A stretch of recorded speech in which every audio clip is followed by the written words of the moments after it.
बिस्मिल्लाहिर्रहमानिर्रहीम नाज़रीन, मैं हूं MSJ और मेरे साथ मौजूद हैं हाजी मिर्ज़ा हसन बेग साहब। सर अभी मजहबी टूर पे गए थे, इसलिए हमें टाइम नहीं दे सके। आज सर ने टाइम दिया। सर कैसे हैं आप? ठीक हैं? शुक्र अल्हम्दुलिल्लाह रब्बिल आलमीन। अल्लाह खैर शुक्र का सलाम। क्या आप खैरियत से बेटा? ठीक जी सर, अल्लाह का करम। हाजी साहब, कुछ आप मैंने सुना है तो इमरान खान के लिए खुशखबरी हैं, आपने पाकिस्तान के लिए दुआ भी की है, कोई ख्वाब देखा है पाकिस्तान के बारे में, कोई हमें और नाज़रीन को बताएं।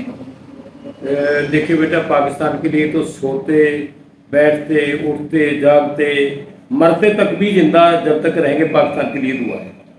और उसके अलावा जितनी भी उम्मत मुसलमान, चाहे वो फ़लस्तीन की हो या कहीं की भी हो, उन सब के लिए भी दुआ है कि अल्लाह सुब्हानहू व तआला हम मुसलमानों को, जो हमारे अंदर कुछ बेगैरत लोग हैं, अल्लाह सुब्हानहू व तआला उनको गैरत दे।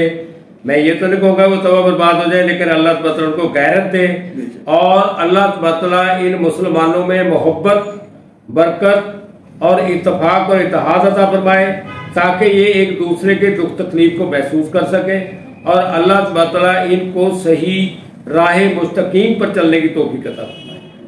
ये मेरी दुआ है। और अभी बल्कि 2-3 दिन हो गए, जो है ना, कोई बुजुर्गवार आए थे तो मैंने उनसे, जब उन्होंने सलाम दुआ नहीं वालेकुम सलाम कह के मैंने पूछा आप कौन साहब, तो उसने कहा मैं इंडिया से आया हूँ और आप पाकिस्तान के लिए दुआ ज़रूर करें। तो मैंने उसी टाइम अपना हाथ उठाया ख्वाब के अंदर ही और मैंने पाकिस्तान के लिए दुआ की और उन्होंने भी मेरे साथ आमीन कहते रहे। तो अल्लाह की जात पे शुक्र है। ऐसी बात नहीं, पता नहीं अल्लाह ताला अगर मेरे जैसे किसी बेकार से बंदे से कोई काम लेना हो तो जरूर लेगा। जी हाजी साहब, तो आपने ख्वाब में आए को बुजुर्ग ने ये कहा है कि पाकिस्तान के लिए दुआ करें, तो इसका मतलब ये तो नहीं कहीं आगे हमारे मुल्क में अगले महीने में कोई मुश्किलात आने वाली? बुजुर्ग ने हमें इशारा किया। मुश्किलात नहीं, बल्कि कोई आसानी पैदा होने वाली है कि जब उसने दुआ के लिए कहा है। अगर वो कहता है कि अब कुछ नहीं हो सकता तो फिर तो ना, वो उन्होंने जब कहा है कि दुआ करो तो इंशाल्लाह अल्लाह के उनसे तो बेहतरी होने वाली। तो हाजी साहब, खान साहब को किस तरह देखते हैं? आपने ख्वाब भी देखा था, खान साहब गाड़ी में आ रहे हैं, तो अब क्या लगता है कि दिसंबर में खान साहब अदालत में पेश होंगे? कोई हमें उनकी झलक नजर आएगी, लोग उनकी झलक देख पाएंगे? देखिए बेटा, खान साहब को तो मैंने देखा था, वो गाड़ी में सफ़ेद कपड़ों में सफ़ेद गाड़ी में बाहर निकल रहे हैं। तो उस टाइम उनका जो केस था, उस टाइम एक ही केस था, वही जिसमें उनको गिरफ्तार किया था और उस केस में वो बरी हो गए थे, उसे 3-4 दिन बाद या 5-4 दिन बाद। तो बहरहाल उसके बाद मैंने खान साहब के बारे में वैसे कोई ख्वाब नहीं देखा है, लेकिन जो पहला देखा हो उसको मेरे को यकीन है कि खान साहब जो है ना, उनको होता कुछ नहीं है और पाकिस्तान का कुछ नहीं बिगड़ेगा। पाकिस्तान हमेशा शादोबाद रहेगा, ता क़यामत तक रहेगा और क़यामत के लिए हमारी दुआ है कि अल्लाह सुब्हानहू व तआला पाकिस्तान को कायम दायम रखे, क्योंकि अल्लाह रसूल के नाम पे बना है, ला इलाहा इल्लल्लाह मोहम्मद रसूलुल्लाह के नाम से बना है। पाक का मतलब पाकीजा बना है और यानी शदान का मतलब जगह, यानी जैसे कोई जगह जो है अफगानिस्तान या पाकिस्तान यानी जगह का नाम जो है ना पाक रखा गया है, तो उसके वाले से इंशाल्लाह कायम दायम रहेगा। खान साहब, जैसे आपने कहा कि इमरान साहब को कुछ नहीं होने वाला, तो इसका मतलब है इलेक्शन में वो आएंगे, इलेक्शन लड़ेंगे आगे पाकिस्तान के वज़ीर? यार वो कहीं भी रहेंगे, वो PTI के चेयरमैन भी वही है और वज़ीर आज़म भी वही। भाई साहब, दो लोग खान साहब पे अभी इल्ज़ाम लगा रहे हैं, अभी खबर मालिका ने भी इल्ज़ाम लगाया, एक नई बीबी आ गई है, हाजरा कोई है, उन्होंने भी एक किताब लिख दी है खान साहब की। तो ये क्या, किस तरह की इज्जत अफजाई कर रहे हैं लोग? इमरान खान कोई मतलब वो पैगंबर तो नहीं है यार। हजूर पाक अलैहिस्सलाम के ऊपर लोग ऐसे ऐसे इल्जाम लगाते रहे। मुसलमानों की कैफियत, अगर मुसलमानों के अंदर ये खामी ना हो तो मुसलमान से बड़ी कौम कोई नहीं है। और जब तक ये खामी इस कौम के अंदर, जब ये तो इमाम मेहदी का ज़ुहूर होगा तो इन लोगों को कोई अकल आएगी और इमाम मेहदी का ज़ुहूर जरूर होगा और उस टाइम फिर सारे के सारे मुसलमान जो हरामजदगी कर रहे हैं वो सारे के सारे परेशान हो गए, क्योंकि उनके हाथ से सारा मौका निकल चुका होगा। खान साहब, किसी के बुग़्ज़ में क्या आप इस लेवल तक गिर सकते हैं हाजी साहब के हम इस लेवल के घटिया इल्जाम लगाने पे उतर आए? बेटा, ये लोग तो थोड़ी ही चीज में बिक जाते हैं। ये तो आप बहुत बड़ी बात करते हैं। कोई अंग्रेज जो है ना तुर्की के अंदर आया, उस टाइम वहाँ तुर्की की मतलब अपनी हुकूमत थी और इनकी अंग्रेजों की नहीं थी। तो अंग्रेज वहाँ आया तो उस अंग्रेज ने एक भेड़ें चराने वाला बंदा था, बकरी चराने वाला, तो उससे कहा, उसके साथ एक कुत्ता भी था, तो उसने उस बंदे से कहा जो वो बकरियों वाला था कि इस कुत्ते को आप जो है ना गोली मार दें। उसने उसको गोली मार दी, यानी उसने उसको $100 का लालच दिया कि आपको $100 दूंगा, आप इसको जो है ना गोली मार दें।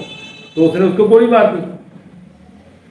उसके बाद उसने कहा मैं आपको $100 और दूंगा, आप इसका गोश्त बना दें, यानी इसकी खाल उतार दे सारी। उसने वो भी उतार दी, उसने उसको $200 दिए और वो दे के चल पड़ा। अब वो उसके पीछे भाग गए एकदम कि अब इससे आगे तो मेरे को बताओ क्या करना, $200 तो आप मेरे को देखो। उस टाइम $200 की वैल्यू बहुत बड़ी वैल्यू थी। उसने कहा मैंने जो तुम्हारी हकीकत देख रही थी वो देख लिया, मैंने $200 देकर मैंने तुम्हारी सारी खासियत, तुम्हारी कौम की खासियत देख ली कि तुम किस काबिल हो। उसने क्या मतलब, उसने कहा कुत्ता तुम्हारा इतना वफादार जानवर है, तुमने वफादार जानवर को $200 में मार दिया, तुम दुनिया का सब काम कर सकते हो, तुम हर चीज में बिक सकते हो। तो ये लोग डॉलरों में सब कुछ बिक जाते हैं, ईमान तक बिक जाते हैं। ईमान रहते ही नहीं है, बिकने वाली कौन सी बात करते हो वहां। भाई साहब, अब शेर अफजल मरवत की बात करें तो लोग कहना शुरू हो गए कि कहीं लगता है ऐसा है कि जो पार्टी है, चेयरमैनशिप है इमरान खान के पास, ये शेर अफजल मरवत को मिल जाएगी और खान साहब को माइनस कर दिया जाएगा। यार चेयरमैनशिप के लिए लोगों ने पहले अपना महमूद कुरैशी के बारे में भी तो हवाएं उड़ाई थी ना, शाह महमूद कुरैशी के शाह महमूद कुरैशी के बारे में, परवेज लाई के बारे में लोगों ने, चौधरी परवेज लाई के बारे में, चौधरी परवेज लाई के बारे में भी उड़ाई थी। और एक साहब और थे, कोई फुआद था, पता नहीं कौन सा था, चौधरी फुआद या कौन था, फवाद चौधरी, हाँ, उसके बारे में भी लोगों ने कही थी। लेकिन यार चेयरमैन पीटीआई इमरान खान है और इमरान खान ही रहेगा इंशाल्लाह। जी आप कह रहे हैं कि चेयरमैन पीटीआई इमरान खान है और इमरान खान ही रहेगा। हाजी साहब, तो मुस्लिम लीग नून का, नवाज शरीफ साहब का मुस्तकबिल किस तरह देखते हैं आगे? क्या कोई नया ख्वाब आपने इनके बारे में देखा है? बेटा जी वही देखा था जब ये बाहर से अभी आए नहीं थे, तो उस टाइम देखा था कि इनको 2 ट्रैकों से निकाला गया है और वो 2 ट्रैकों में पानी है और उस पानी के अंदर मच्छियाँ हैं, तो वहाँ से निकाला गया था। मैं भी वहाँ इनके साथ ही खड़ा था और ये मरीम नवाज मेरे बिल्कुल बराबर खड़ी थी, मेरे साथ खड़ी थी। तो उसमें से तो ये निकल के आ गए ना, जब जो भी इनका मुआहदा हुआ है या 2 मुआहदे हुए, जो कोई बातचीत हुई वो इनकी हो चुकी है, ठीक है नहीं बात।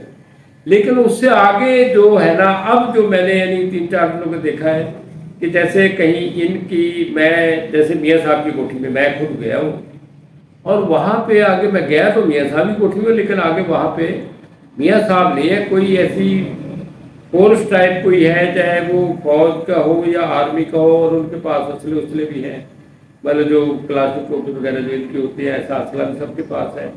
वैसे उन्होंने, जब मैं अंदर गया हूँ तो वो सारे के सारे एकदम अलर्ट हो गए जैसे मैं अंदर गया हूँ, वो जो फोर्स थी जो भी थी, लेकिन एकदम अलर्ट हो गए। फिर वो बिल्कुल उन्होंने अपना असला नीचे कर दिया और वो मेरे को बाकायदा मिले, खैरियत। तो मैंने कहा मैं तो यहाँ मियाँ साहब के पास आया था कोठी उसके लिए, या नहीं यहाँ वो नहीं, मतलब वीराने आप कह रहे हैं, कोठी में वीराने थे, तो मतलब ये आगे इलेक्शन में जलसों में वीराने, जलसों का ताल्लुक कोई नहीं है, मैं तो उनके घर के हवाले से देखा बेटा जी। ठीक है, मतलब घर में आप कह रहे हैं कि मियाँ साहब कहीं ट्रैप तो नहीं हो गए, कोई ऐसा? बस कोई ना कोई ऐसी बात है, सही। अल्लाह मतलब खैर करे, अल्लाह मुल्क की खैर करे, अल्लाह मुल्क के मुहब्बे वतनों को अल्लाह खैर से रखे, उनकी बात।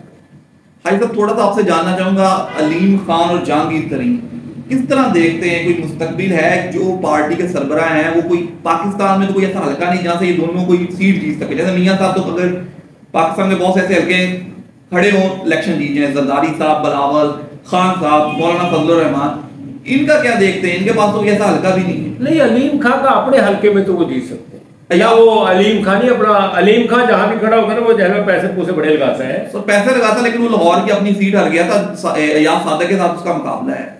अयाज सादक के साथ अभी भी वही हल्का याद सादक वाला। हाँ, तो वो खैर तेरे को उसके जीतने के इम्कान तो कोई नहीं है, लेकिन वो जो है अपने इनका जो तहरीक है, इनकी का सदर है, क्या नाम है, जहांगीर तरीन, वैसे उसके हल्के में तो उसकी कुछ, लेकिन वो पिछले दोनों 13 का भी इलेक्शन हारा, 18 में भी अपने बंदे इलेक्शन हारा है। 12 मतलब वैसे तो इनकी पार्टी का मुश्किल, मैंने आपको पहले दिन से बता दिया था कि एहतकाम पार्टी का एख्ताम पार्टी है, एख्ताम पार्टी। हाँ, ये मैं आपको पहले दिन से ही बताया हुआ है। लेकिन ठीक है, वो जद्दोजहद कर रहे हैं, बंदे को अपनी पार्टी को बनाने का हक है, कोई ऐसी बात नहीं है। लेकिन मैंने वैसे इनको दोनों को इस पार्टी बनाने से पहले, बल्कि जब इसने अलीम खान ने पंजाब का वज़ीर आला बनने की कोशिश की थी और अलीम खान ने नवाज शरीफ साहब इसे इमरान खान से अलहदगी की थी, तो उस टाइम मैंने इनको दोनों को देखा था। उसके बाद मैंने इनको दोनों को कभी नहीं देखा किसी चीज में। हाजी साहब, कहीं लगता नहीं है कि जो हमारी सियासत सरमायादाना पे चलती थी उससे खत्म होकर अब नौजवानों की तरफ, वकीलों की तरफ जा रही है?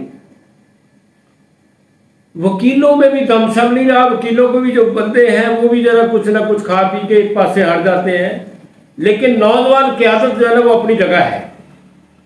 तो इसका आप मुस्तकबिल देखते हैं, आने वाले दिनों में हमें ये नजर आएगा? बिल्कुल आएगा इंशाल्लाह। नौजवान क़यादत जो है ना वो जहाँ पे भी है पाकिस्तान में इस टाइम पूरे में जो खुंडे रहने लगी है ना, नौजवान क़यादत लगी है और वो मंजरे आप पे रहेगी। और वो अंदरूनी तौर पे, ज़ाहिरी तौर पे, बातनी तौर पे इमरान खान के नारे लगाती है, इमरान खान के गीत गाती है। आज वजीराबाद से मेरे को ना 2 बंदों का फ़ोन आया, वो एक PTCL का रिटायर मुलाजिम है, राणा फैमिली से ताल्लुक़ है, और एक और उसका दोस्त था। आज उनका फ़ोन आया कि जी बस आप हमारी तरफ से एक तो इमरान खान के लिए दुआ करें, और जो है ना हम तो उनके बड़े गर्विदा हैं, हमारी तो उनके ऊपर जान भी कुर्बान है। यानी यहाँ तक वो बंदे कहे मेरे को, ठीक है बड़ी बात है। लोग आपको फोन तक कहते हैं कि इमरान खान साहब के लिए दुआ करें। हाँ, और वो कहते हैं हमारी इमरान खान के ऊपर जान भी कुर्बान है। बड़ा हम तो हर वक्त उन्हीं के बारे में कहते हैं, और दोनों दोस्तों ने मेरे से बात की, ठीक है। कहो तो मैं आपकी अभी बात करूँ, और उनका मैं वो नंबर आपको बता नाम मैं मेरे जहन से निकल गया बच्चे का। अल्लाह सुब्हानहू उनको जिंदगी दे, तंदुरुस्ती दे। बिल्कुल हाजी साहब, बड़ी बात है। लोग अपने लिए दुआ का नहीं कहते, PTI के चेयरमैन के लिए दुआ का कहते हैं कि जी ये बहुत कम है कि कोई किसी के लिए दुआ का कहे, अपने के लिए ना कहे। हाजी साहब, एंड में अवाम के लिए, पाकिस्तानियों के लिए मैसेज? बेटा इनके लिए यही मैसेज है कि अल्लाह को, खुदा बंदा करीम को हाजिर नाजर जान के जो है ना पाकिस्तान के लिए मुखलिस होकर वोट दें। चाहे कोई और बहुत सारे लोग ये कह देते हैं कि हमने किसी को वोट नहीं देना दिल बर्दाश्त होके, लेकिन खुदारा ऐसा कोई गलती ना करे कि आपके पास पूरी कायनात में सिर्फ अगर कोई हैसियत है तो वो सिर्फ आपके वोट की है। अगर आप इसको भी दोनों पार्टियों से दिल बर्दाश्त होके जाया कर देंगे तो आपके पास तो कुछ भी नहीं है। वोट अपना किसी को भी डालें, मैं ये नहीं कहता हूं कि आप फला पार्टी को डालें, किसी पार्टी को डालें, लेकिन वोट को जाया ना करें। वोट जरूर डालें, जरूर डालें, जरूर डालें। खुदा बंदा करीम को हाजिर नाजिर जान के आप वोट जरूर डालें, वोट को जाया ना करें, क्योंकि वोट को जाया करना ऐसे ही जैसे अपनी जिंदगी को जाया कर देते हो। हाजी साहब बहुत शुक्रिया आपका, आपने हमें टाइम दिया। मुझे और हाजी साहब को दीजिए इजाजत। अल्लाह अल्लाह अल्लाह पाकिस्तान की खैर करे, पाकिस्तान की हिफाजत करे, पाकिस्तान के दुश्मनों को तबाह बर्बाद करे। जो भी कोई पाकिस्तान के बारे में या मुहिब्बे वतन मुसलमानों के बारे में जहाँ कहीं भी, चाहे फलस्तीन में कहीं पे भी है, अल्लाह उन सब की हिफाजत करे, अल्लाह उन सबको फतह कामरानी अता फरमाए, अल्लाह सुब्हानहू व तआला आलम इस्लाम के दुश्मनों को तबाह बर्बाद करे। अल्लाहुम्मा सल्ली अला मुहम्मद व अला आलि